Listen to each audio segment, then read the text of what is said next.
Seguimos con el modo de extinguir las obligaciones. La compensación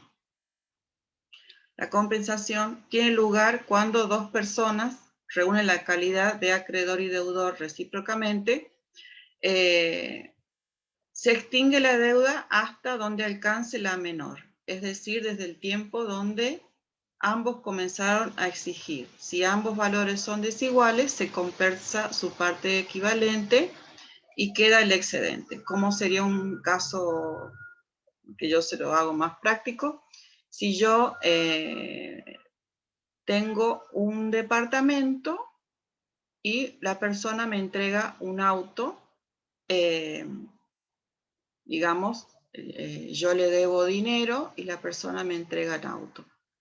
Entonces, la deuda se extingue hasta la menor, es decir, el auto vale menos que el departamento, supónganse en este caso, entonces la deuda, la resta que queda, supónganse que de la compensación queden 100.000 pesos, hasta ahí estará extinguida. Y esos 100.000 pesos quedan todavía entre deudas, es decir, es una forma de extinción total para la menor de las obligaciones y queda un saldo, pero es un modo de extinguir una obligación, ¿no es cierto? La compensación.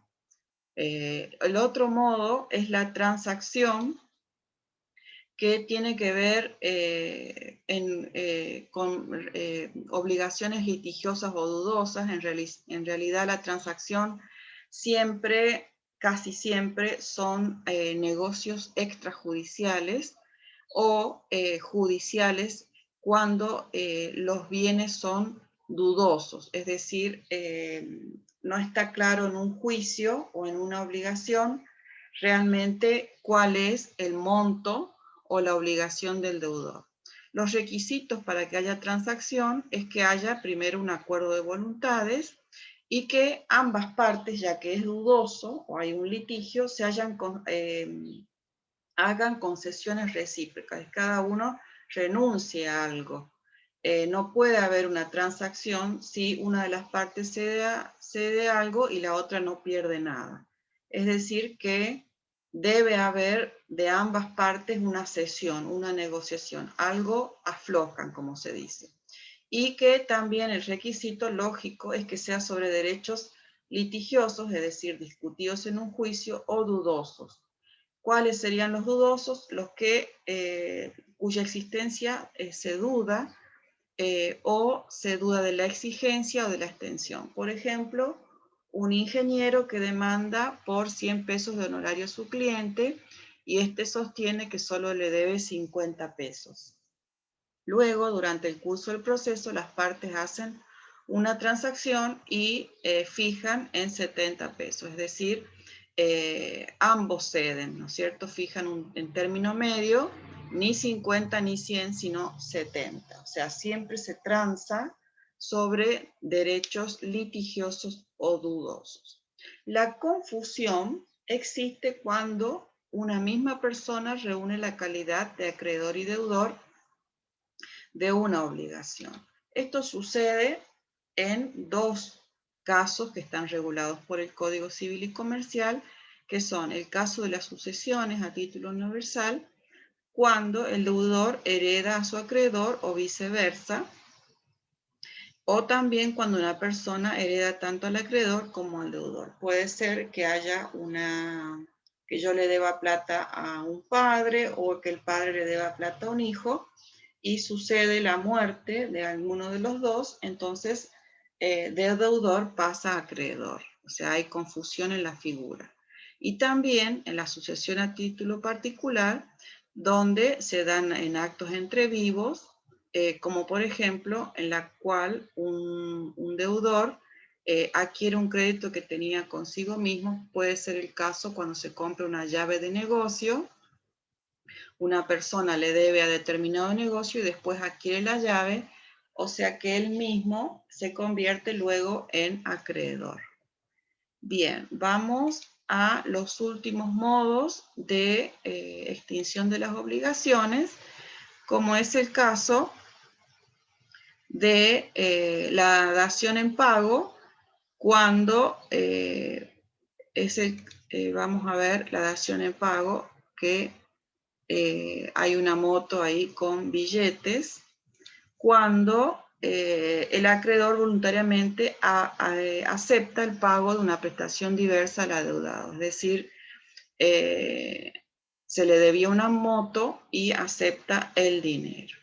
Después tenemos otro modo de extinción que es la imposibilidad de cumplimiento, que es una cuestión que se ha dado mucho ahora en pandemia, cuando, digamos, la obligación se extingue cuando la prestación en que consiste la deuda es física o legalmente imposible sin culpa del deudor, como sucedieron todas estas cuestiones con el caso de la pandemia.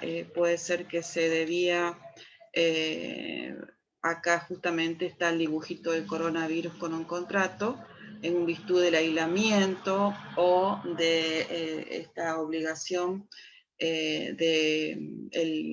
digamos, el distanciamiento social. Muchas empresas no han seguido la línea de productividad, entonces no han cumplido con los compromisos que tenían asumido y les resulta imposible cumplir todavía, porque supónganse que el producto a cumplir tenía que ver con la importación, que está prohibida, o que todavía no se ha activado la cadena a través de otras empresas con insumos, ¿no es cierto? Entonces, la imposibilidad del cumplimiento siempre se debe demostrar que es sin culpa del deudor, ¿no es cierto? Tienen que ser causas graves, que sean físicas o legalmente imposibles. En este caso, la pandemia es de las dos, o sea, legalmente no podían cumplir porque estaba todo cerrado y físicamente también por el mismo motivo. Luego, otra tiene que ver con la renuncia de los derechos del acreedor. En este caso, se relaciona con que la renuncia que hace el acreedor es a la exigencia.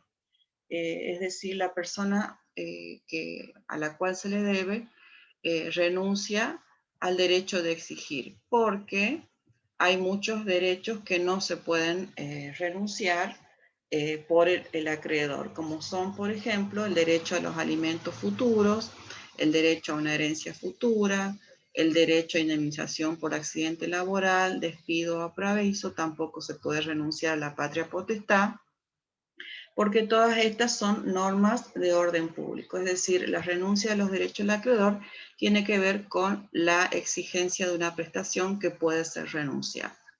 Y por último, la remisión de la deuda es el típico caso cuando el acreedor puede entregar el documento que es el instrumento de la deuda, como puede ser un pagaré, y se da exclusivamente en las obligaciones. O sea, la remisión de la deuda es algo como renuncia de los derechos del acreedor, pero en el caso de las obligaciones es exclusivamente la remisión de la deuda. Bueno, esto sería todo lo más relevante del tema de las obligaciones.